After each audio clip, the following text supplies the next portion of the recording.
Papakita ko lang sa inyo kung anong itsura ng Xlander pagka nakapag-register na kayo. Ito. So, ganyan. Sunod dyan. Punta kayo dito sa dock. Yan, dock.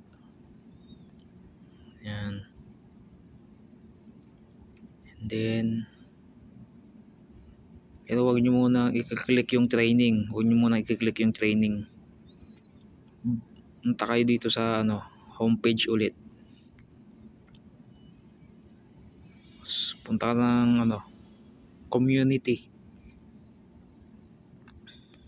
Yan, diyan mo makikita yung invite. Punta inventory. Yan, inventory, i-click mo yung NFT. Yan. Tsaka itap mo tong NFT mo. Yan.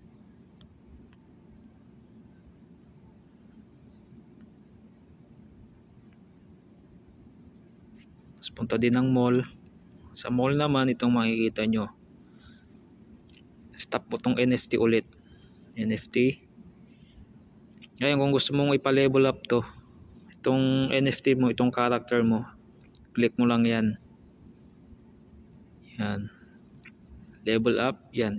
Click mo lang tong level up. Ganyan mo lang siya. Yung sa akin kasi nagtitraining yung sa akin eh.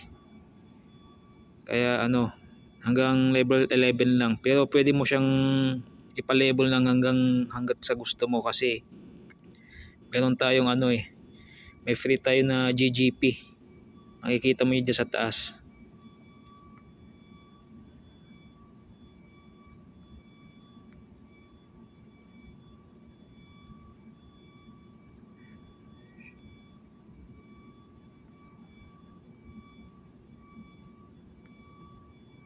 Ito, GGP.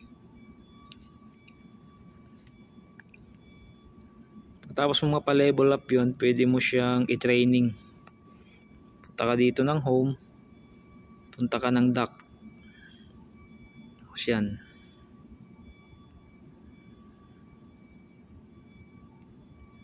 Confirm selection yan. Every hours yung training niya. 8 hours. After 8 hours, mo siya ulit. Para siya. Makatanggap ka nitong mga na to. Itong GGP, tsaka itong kulay green. Yung kung anong tawag dito. Makakatanggap.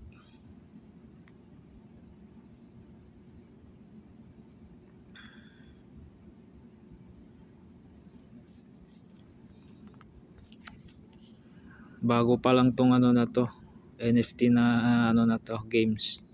Fresh na fresh pa lang siya.